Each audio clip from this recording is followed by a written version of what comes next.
dood adag oo lagaga hadlayo wadahadalada Somaliland iyo Soomaaliya iyo faa'iidooyinka ay ka dhaxashay Somaliland kulamadii hore natiijo la'aanta ku soo dhamaaday ayaa habeennimadii Axad ee 21 Abriil waxay dhaxmartay mudane Xirsi Cali Xaaji Xasan iyo Maxamuud Xaashi Cabdi oo ahaa labadii wasiir ee ugu awoodda badnaa xukuumadii madaxweyne Axmed Siilaanyo. dood cilmiyeedkan ay soo qaban qaabisay Inspire Group ayaa waxa lagaga hadlayay qaabka loo siyaanba qaadi karo wadahadalada hakadka galay ee Somaliland iyo Soomaaliya waxaana marti ku ah lagu soo casuumay doodan mas'uuliyiin ka socotay xisbiyada siyaasadda iyo qaar kamid ah aqoon-yahanada ugu caansan ee Somaliland.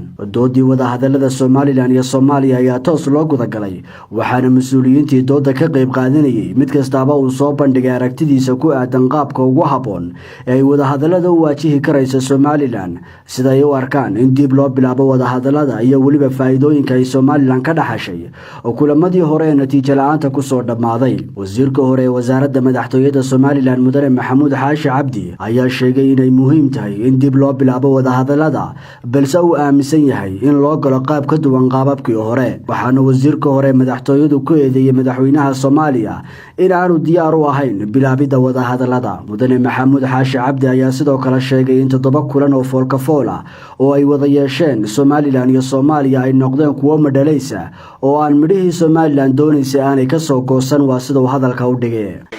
7 kulan oo foolkafool ah ayaynu Soomaaliya la yeelan. wadahadaladaasi waxay noqdeen madhalays. midhihi aynu ka doonaynana kamaynan goosan.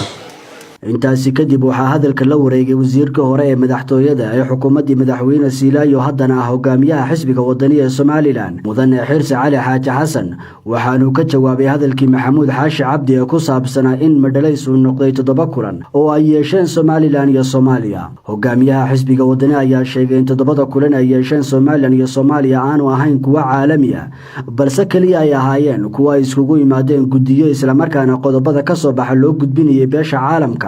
waxaanu sidoo kale eedeymo soo jeediyay xisbiga kulmiye. hadduu maxamuud markaanu dawladda ahayn isagu markaana uu aaminsanaa inay toos u socoto iminkana uu leeyahay wixii aanu wadnay waa qalad. anigu wixii aan shalay sameeyay wixii saxnaa ee aan shalay ta aaminsanaa markan kulmiye ahaa maanta anigoo wadaniya baan aaminsanayn inuu saxan yahay.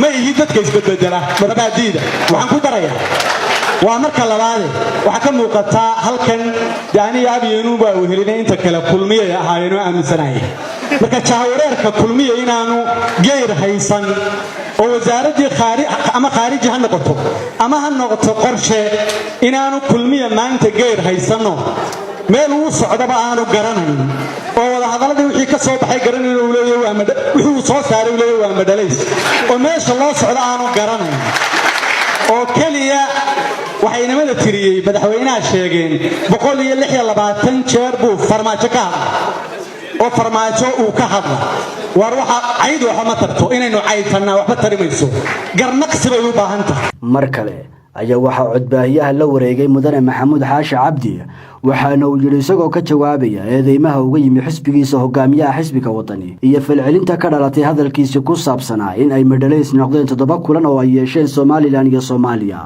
saaxiibkan Xirsina waxaan leeyahay shalay haddaanu kulmiye jahwareersanayn ma markaa dee ka baxday uu jahwareer kuula muuqdo sawirkaa kula yeeshay. hadalkaygu waa caddaa haddana waa ku celinayaa wadahadaladii Soomaaliya iyo Somaliland madhalays bay ku dambeeyeen. xilsi ha sheego midhaha qarankani ka goostay isaga laftiisu waa kan la guulaa la gaadhay bal guulaha ha sheego. Professor Axmed Ismaaciil Samatar oo ka mid ah aqoon-yahanka ugu caansan Somaliland kana mid ah mas'uuliyiinta lagu soo casuumay doodan ayaa gunaanadkii waxa uu sheegay in dooda ka dhaxaysa labada wasiir ee ugu awoodda badnaa xukuumadii Axmed Siilaanyo ay tahay gubad dhex taala isla markaana muhiim u ah bulshada waxyaabo badanna ay ka soo bixi karaan hadaladooda. kubadda halka ka socota waa mid faa'iido badan leh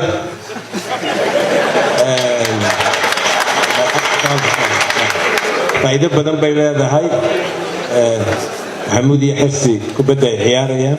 Cabdi Fataax Xareed codka bariga Afrika Hargeysa.